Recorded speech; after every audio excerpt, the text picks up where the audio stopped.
seguidores de NeuroTakeaway, bienvenidos al canal. Hoy por primera vez contamos con la presencia de una paciente.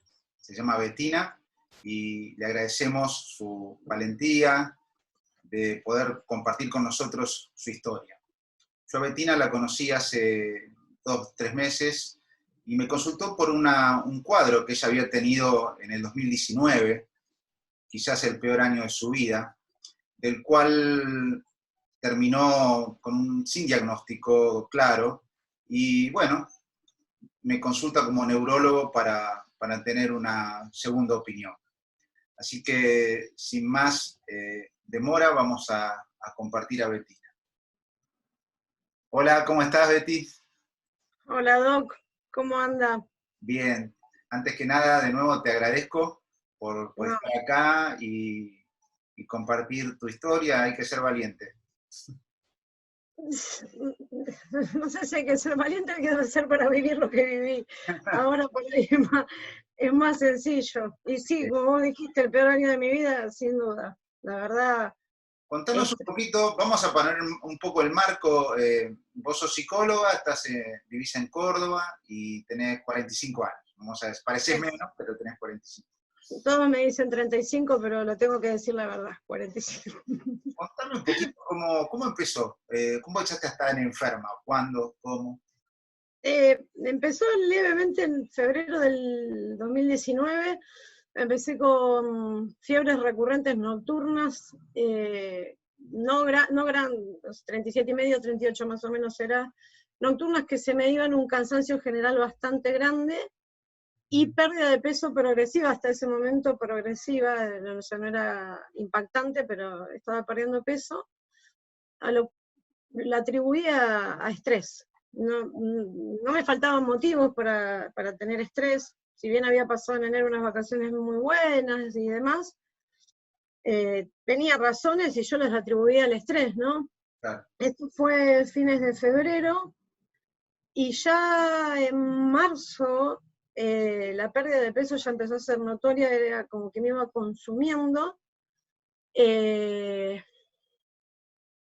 Un síntoma muy extraño, que yo lo digo porque yo soy fumadora, bastante fumadora, o sea, soy adicta al tabaco, es la única adicción que tengo, pero que no la puedo, es un amor. Y de repente empecé a tener rechazo al tabaco, también, entre los síntomas. Muy inapetencia, y me iba consumiendo en cansancio y en peso. Hasta que, más o menos por el 20 de marzo del 19, estaba haciendo una evaluación psicodiagnóstica, y entré a no poder entenderle bien lo que me estaba diciendo, a sentir que perdía el equilibrio, no podía concentrarme en absoluto. Lo atribuí inmediatamente, por mi profesión, ataque de pánico, dije yo. Me llegó la carta, ataque de pánico, como pude terminé la evaluación. Cuando se fue el evaluado, yo trabajé muchísimos años en una institución, en un hospital, con un psiquiatra al cual valoro mucho. Yo soy de Buenos Aires, hace años que vivo en Córdoba. Llamo a este psiquiatra que desde Buenos Aires, le digo, mira, Doc, me pasa esto, pierdo el equilibrio, no puedo pensar bien, siento que se me mueve todo, mi organismo no lo siento equilibrado. Me dice, sí, probablemente es un ataque de pánico, es citalopram.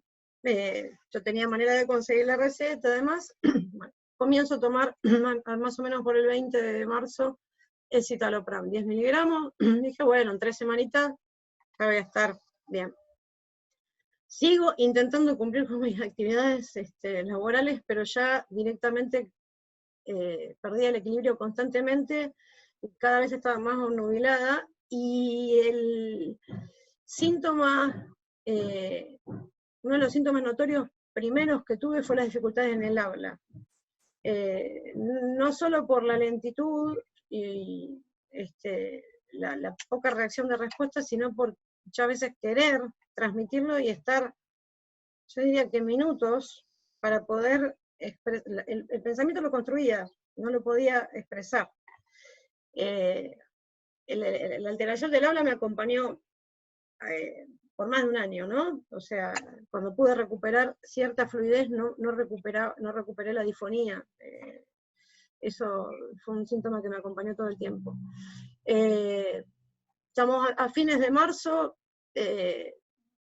ahí ya empiezo a perder conciencia de enfermedad. O sea, lo primero que me asustó a mí, viendo este evaluado, y me asusté realmente, después ya perdí la noción de cuán enferma me estaba poniendo, y ya empecé, ya estaba obnubilada, ya no razonaba bien. Yo interpretaba lo que la otra persona me decía, pero me daba cuenta de que no estaba razonando del todo bien, y empecé a tener algunas alteraciones sensoperceptivas que muy pocos en las historias clínicas han detectado, pero que yo las puedo contar. O sea, yo empecé a ver la televisión, veía todo muy bizarro, muy ridículo, veía las expresiones de la gente, estaba como hipersensible a las expresiones de la gente, sentía un estado, empezó a entrar en un estado, si se quiere, de borrachera. O sea, Ahora, vos empezaste en febrero y ya en marzo ya tenías este estado, o sea, fue rápida la cosa. Fines de marzo, sí. Yo diría que a mediados de febrero empecé con el cansancio, la pérdida de peso, el estado febril, pérdida de equilibrio a principios de marzo.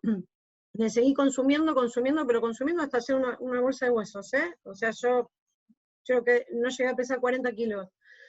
Y empezó después todo el tema ya de la alteración en aún estaba nublada, yo no podía pensar con claridad.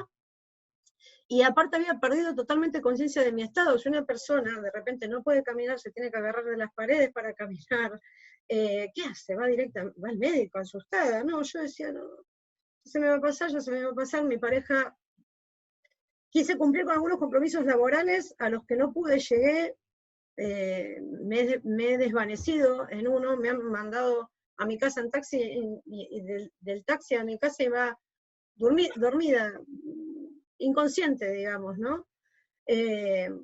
Recuerdo en esos momentos que, por ejemplo, yo podía estar una hora agarrada a una taza, a un vaso, y este movimiento no lo podía hacer.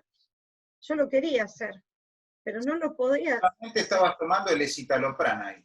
Solamente el citalopram.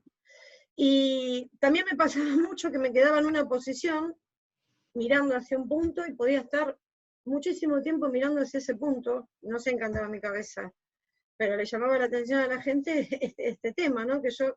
¿Tuviste fiebre en algún momento en ese momento? Todo el tiempo me ha acompañado.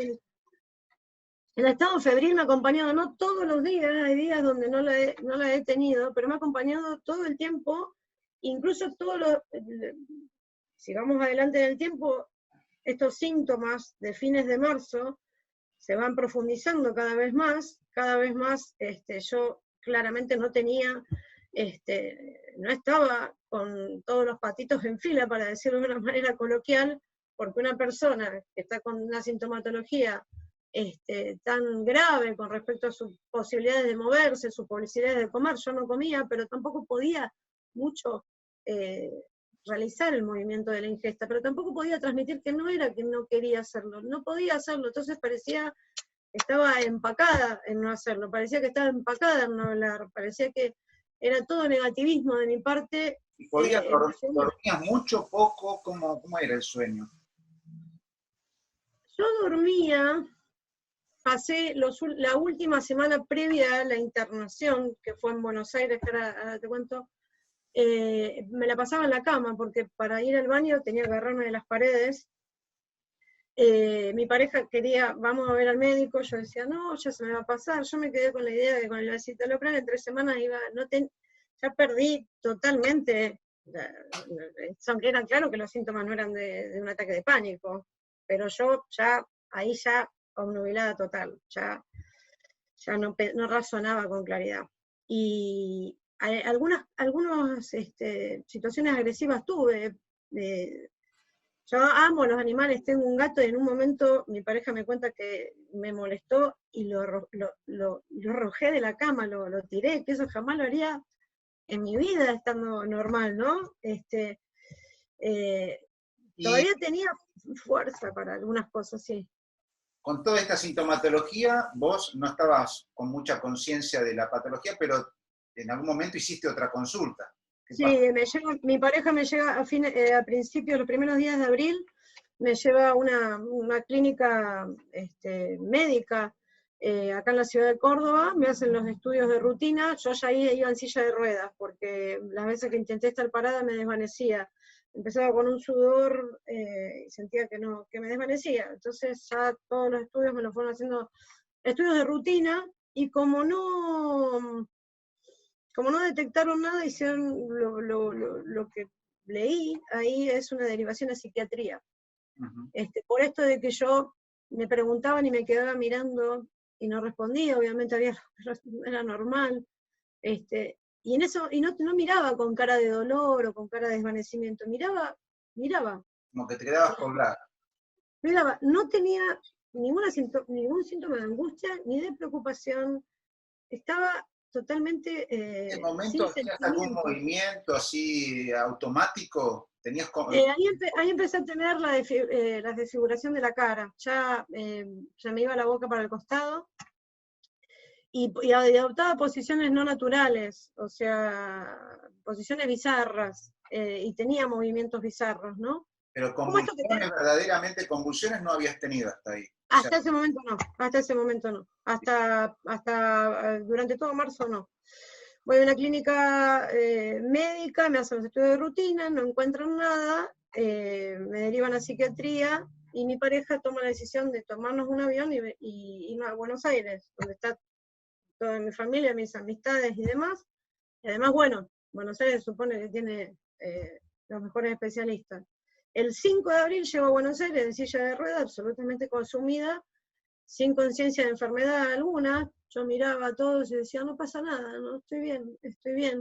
No, lo poco que podía hablar, porque había algo raro.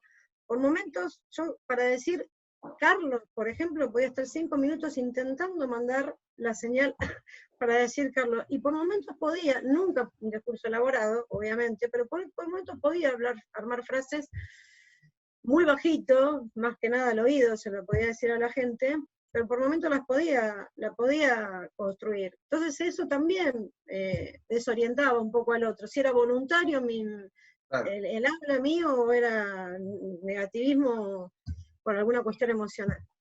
Quedo internada, me llevan a la clínica médica de Buenos Aires y quedo internada, y el motivo de internación me hicieron los estudios de rutina, nada, pero me da, además del estado febril, 18.000 de glóbulos blancos, ¿no? Cuando 10.000 más o menos creo que es el límite. Sí. Entonces ese lo toman como un motivo de internación. Ahí empiezan a trabajar más que nada infectólogos, muy poco neurólogo en principio, y no detectan nada los infectólogos.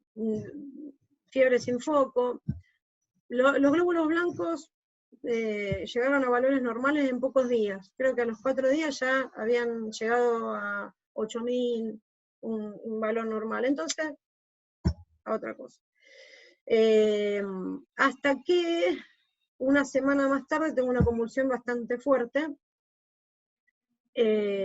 A todo esto tenía problemas respiratorios, me tenían que poner el tubo de oxígeno. Yo, una vez que ingreso el 5 de abril a la clínica, mi pérdida de conciencia hizo así. Yo ya me fui desconectando del mundo de una manera rapidísima, ¿no? ¿Te habían puesto algún tratamiento ahí, algún antibiótico? Sí, ahí me dejaron el escitalopram porque lo venía tomando, le agregaron la olanzapina, por momentos creo que me han dado alopidol, la motrigina, iban tirando antibióticos anticonvulsivos que no están registrados, pero que a mi familia le dijeron que me han dado, no lo habrán registrado en la epicrisis, no sé por qué. Tampoco han registrado que después de la convulsión fuerte tuve 2 más leves, no las han registrado, no han registrado mis glóbulos blancos, no han Ahí, registrado... ahí te hacen la punción, bueno, primero llaman al neurólogo, ¿no? Primero indican una punción, cuando me bajan los glóbulos blancos descartan la punción. Una vez que tengo la convulsión fuerte, vuelven a pedir la punción, me hacen la punción. La punción yo vi el resultado y tenías 38 glóbulos blancos, con predominio linfocitario. Y la glucorraquia y la proteinorraquia eran normales. Ese era el dato. Y después te hicieron una imagen, una tomografía. Me hicieron una resonancia magnética que nunca pudieron completar porque yo estaba llena de movimientos involuntarios, Carlos. O sea, era imposible que yo me quede quieta, ¿no? Ni siquiera tenía conciencia. Dejaron a mi pareja incluso que entra a la sala por este tema de que yo no respondía de mis acciones, no podía seguir una consigna que me diera el técnico. Y como me movía, no la pudieron completar. Creo que intentaron una vez más hacerla y tampoco la pudieron completar, pero dijeron, bueno, por lo poquito no vimos nada, resonancia magnética normal, de cerebro, ¿no? Cerebral. Claro, yo vi un estudio de tomografía que decía normal. Tomografía sí me la han completado, sí. Fue completada normal y la reso no la pudieron completar y no la hicieron, no se hizo bajo anestesia. Pero sin embargo, en la derivación han puesto como que me ha dado normal. No llego a interpretar por qué. ¿Y entonces cómo sigue la cosa? Sigue que la clínica no encontrar nada en la punción, no poder hacer la resonancia, la TAC le da normal, me bajan los glóbulos blancos, la fiebre es intermitente, o sea, porque tenía días con fiebre y días sin fiebre. El servicio de psiquiatría de mi prepaga venía día por medio, y entre los dos era clínica psiquiátrica. Mi familia me cuenta, mis amigos sobre todo, que ellos sentían como que querían sacar de encima, porque como no le daban con el diagnóstico, me querían sacar de encima. Me llama mucho la atención, yo cuando a mí, a mediados yo estuve 12 días, si no me equivoco, en la clínica esta médica, cuando a mí me dan el alta, sí, es verdad, no tenía más los glóbulos blancos, no habían detectado nada en la punción lumbar, hacía un par de días que no tenía una crisis convulsiva, hacía un día que no tenía fiebre, o sea, bueno, vamos, lista, yo no me podía alimentar ni movilizar por mí misma, ¿no? Estaba con un bajo peso escalofriante, o sea, era una bolsa de hueso. Un poco concluyen como que era un cuadro psiquiátrico. Sí, variopinto, o sea, de todos diagnósticos, yo pude recabar 9 tipos de diagnósticos, todos de índole psiquiátrica. El más prevalente es descompensación psicótica inespecífica, el más recurrente, ¿no? O sea, ¿sabés qué es lo llamativo también? Y esto, perdón a los profesionales psiquiatras, pero en todo momento ponen sin alteraciones sensoperceptivas ni ideación delirante. Encima se morfaron eso porque yo tenía alteraciones sensoperceptivas, pero no las detectaron. Entonces, ¿viste cuando vos decís, o sea, está bien, tenías algunos indicadores de enfermedad psiquiátrica? Sí, ni que hablar, un montón. O sea, es más, yo tenía acciones que le daban miedo a mis amigos, o sea, una que me llamaba medio el exorcista porque por ahí se me desfiguraba la cara y empezaba a mover la cabeza de un lado a otro, de una manera que daba miedo, ¿no? Me cuentan, que daba miedo. ¿A escuchar voces o ver cosas que no estaban? No, nunca escuchar voces, nunca tuve ideación delirante, lo que sí tenía la percepción aumentada. O sea, yo, como te digo, veía la tele y lo veía todo muy bizarro, lo veía todo muy tonto, veía a la gente, miraba mucho las caras de la gente y sentía, están sufriendo, están preocupados, no veo a nadie feliz, está muy... en el avión me acuerdo mucho que fue, digamos, esos primeros días de abril, del 5 al 10 de abril fue mi pico de sintomatología de este estilo de alteración sensoperceptiva. Miraba a la gente subir al avión y lo veía todo como bizarro, ¿no? Me causaba un poco, como cuando uno está borracho. Yo lo que más lo puedo comparar es cuando uno está borracho. Y se decía alguna cosa que sabía que no correspondía. Yo sabía que no correspondía decirlo, pero le decía bajito a mi pareja por ahí del oído, ¿no? Pero como cuando uno está borracho, que ya sabe que no está bien, pero más sí, lo digo, veía a la gente y decía, uy, tiene mucho miedo, tiene cara de feliz cumpleaños la primera vez que se sube. Entonces, ¿ahí qué pasa? ¿Te derivan a una clínica psiquiátrica? vienen los 12 días de internación en esta clínica donde buscan todo lo de base, de rutina, de encontrar algo, no encuentran nada, y en vez de hacer una derivación a un tercer nivel, que yo interpreto que debería ser, porque a ver, si vos tenés 10 síntomas y 3 sí, está bien, encajan con un criterio diagnóstico psiquiátrico, y todo lo demás no lo puedo meter abajo de la alfombra. O sea, todo lo demás tengo que decir, che, bueno, mira, tiene 4 patas, ladra, tiene pelo de perro, pero también tiene cola de caballo, cabalga y tiene crisme acá, o sea que algo que no, es algo que no conozco, no es algo. Yo lo que siento que han hecho en todo momento es querer que coincida mi sintomatología con algo de su conocimiento, como si el conocimiento ya hubiera venido abajo del Homo sapiens, no sé, para toda la eternidad, y no se construyera con estos casos, donde no cierran los síntomas con un cuadro que ya está descrito con criterio de diagnóstico y tratamiento, ¿no? Comprendo. Y ahí te derivan a la clínica psiquiátrica. Me derivan a una clínica psiquiátrica nefasta, que me encantaría dar el nombre para prevenir a la gente, pero no corresponde, donde durante 15 días me llenan de medicación, olanzapina, lamotrigina, quetiapina, Trapax, que me olvidé el nombre de la benzodiazepina esta, Solpidem por las dudas, me han clavado Lopidol, 40 kilos como mucho pesaba yo, Carlos, y me daban un cóctel. Yo tuve 15 días que no me permitieron ¿Tu peso habitual cuál es? ¿Cómo? ¿Cuál es tu peso habitual? Mi peso habitual es 52 kilos. O sea, 52 kilos. Yo era una bolsa de huesos que no me podía mantener en pie, no tenía fuerza para levantar, yo creo, un plato. No tenía fuerza. ¿Esos movimientos de la cara en la clínica psiquiátrica continuaron, se fueron? ¿Qué pasó?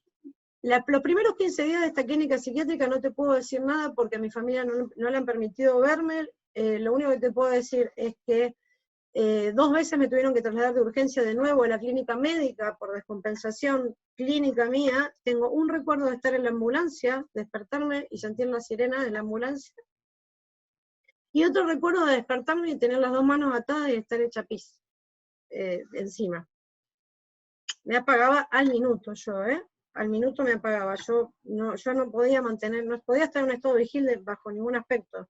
Ya ahí, además de mi cuadro, vaya a saber cuál, la medicación, ya ahí se desdibuja todo, porque una vez que empiezo a recibir un cóctel de medicación psiquiátrica, ya qué sé yo, qué es extrapiramidal y qué es movimiento involuntario neurológico, ya ahí ya se desdibuja todo. De ahí, cuando mi familia me va a ver a los 15 días, me encuentro en un estado casi salvaje, de suciedad y de ya desconexión total, ¿no? Y al otro día me saca y me lleva a otra clínica, pero ya no, esta clínica en la que yo estuve internada está especializada en adicciones, mucha reja, mucho violencia. La segunda clínica. Esta segunda clínica.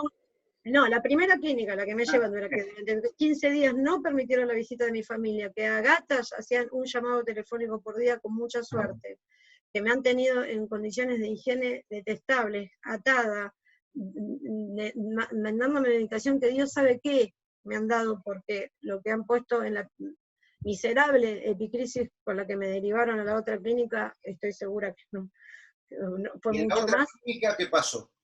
Vamos a la otra clínica era como una residencia amable, no había casos de adicciones, no había casos de personas con peligro para terceros, era como un geriátrico, digamos, abierto y demás, pero siguieron con la batería de psicofármacos, 12,5 miligramos de olanzapina diaria, lamotrigina, quetiapina, todo lo que se te ocurra. El alopidol no, el alopidol solamente lo vi en la clínica primera de salud, gracias a Dios.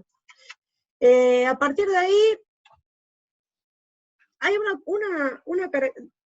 una característica que yo nunca pude saber por qué, nunca te la pregunté tampoco, Carlos, y es que se me han, además de consumirme, los ojos se me hundieron de una manera que te impresiona si ves las fotos, y me tardó, yo creo que hasta febrero del año 20, o sea, un año podría decirse, en volver la expresión.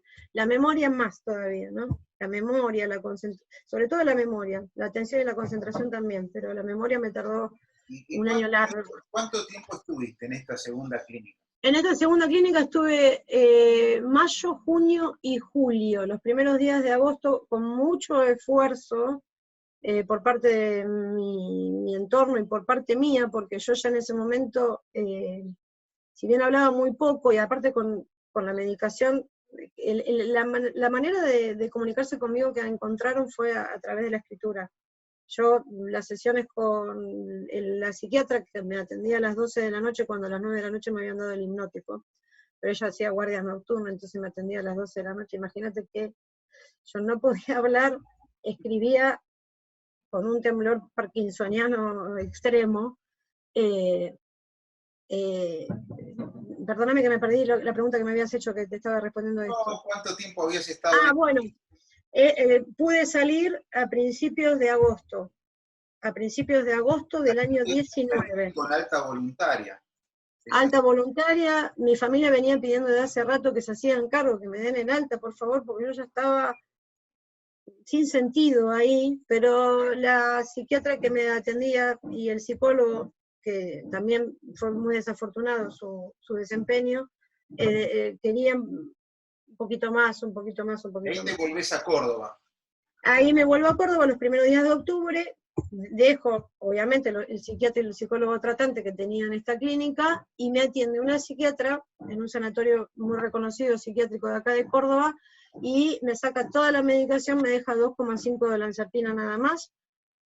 La verdad que le tengo que agradecer muchísimo a esta psiquiatra porque se la jugó, y ahí empezó a tener una evolución bastante buena. A ver, fuerza, energía, tardé meses, memoria, año, concentración y atención, lo fui recuperando. Pero ya podía desempeñarme socialmente de una manera bastante digna. No era yo, no podía interactuar de una manera normal, pero me pude restablecer. De hecho, a fines de diciembre hice algunos psicodiagnósticos, decía, con mucho esfuerzo. Que recién en el 2020 vos estás normal, volviste a estar normal. Yo, si me tengo que describir yo, agosto del 2020 me volví a sentir yo. Vos. Agosto del 2020 sentí que estaba, y agosto donde le empecé a dar con todo a mi propia investigación, que al ser de la salud mental me metí por el lado de la salud mental, entonces empecé a ver la cantidad de criterios diagnósticos, de los diagnósticos que me habían dado, evaluando, nada coincidía. Lo más cercano que yo encontré y que me puso bastante feliz fue un trastorno conversivo, porque digamos, no solo estaba teniendo en cuenta la sintomatología, sino la evolución de la sintomatología, que es fundamental para un diagnóstico. Entonces, por la evolución de la sintomatología, donde yo tenía tenía el juicio conservado, la memoria, las funciones cognitivas no las tenía bien, pero el juicio lo tenía conservado, ya las alteraciones sensoperceptivas hace rato que no las tenía más. Nunca tuve ideas delirantes ni nada por el estilo, sí, esto de decir gilada.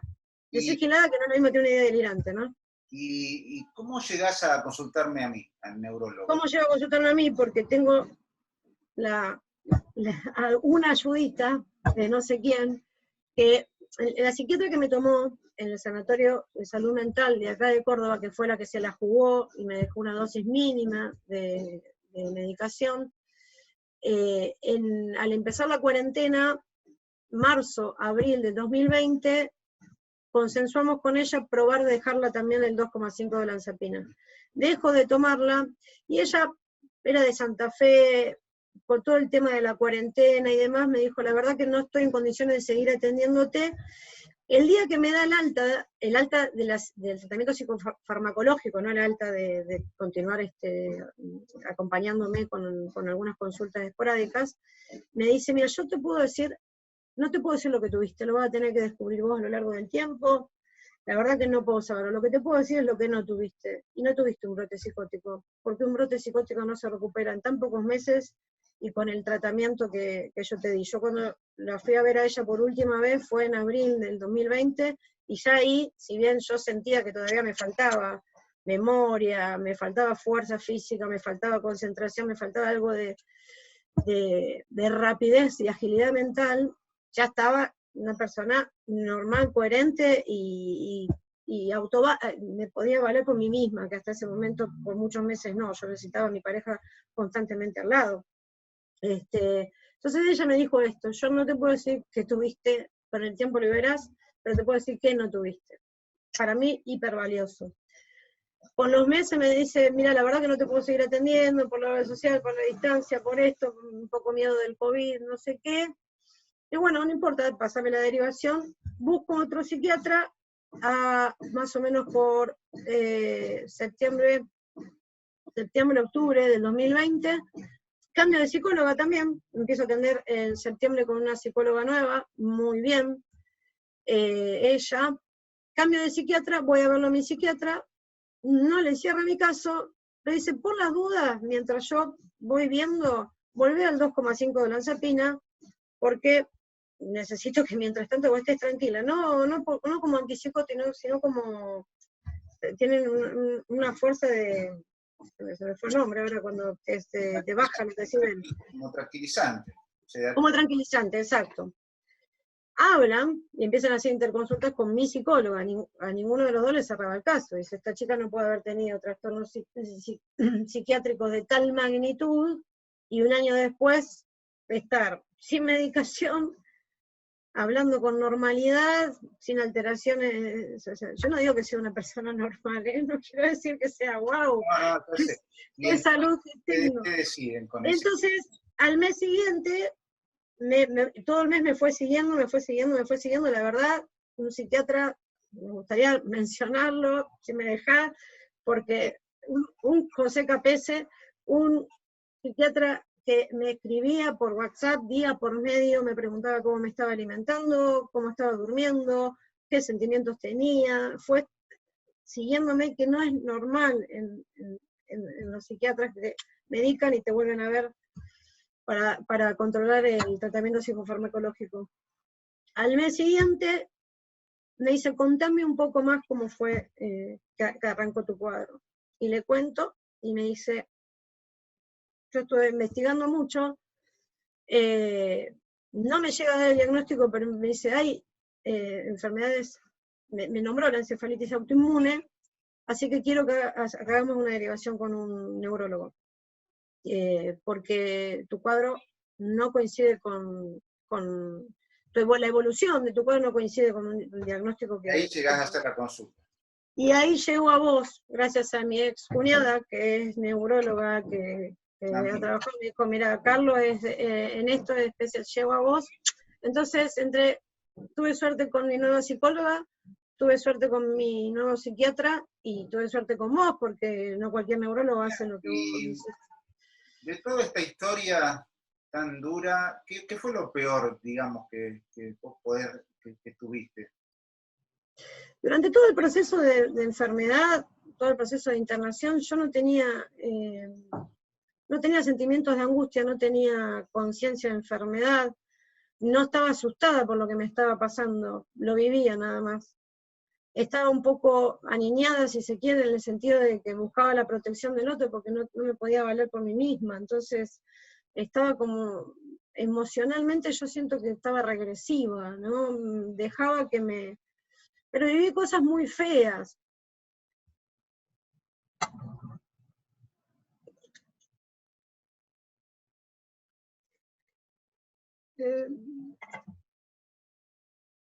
Tengo recuerdos de...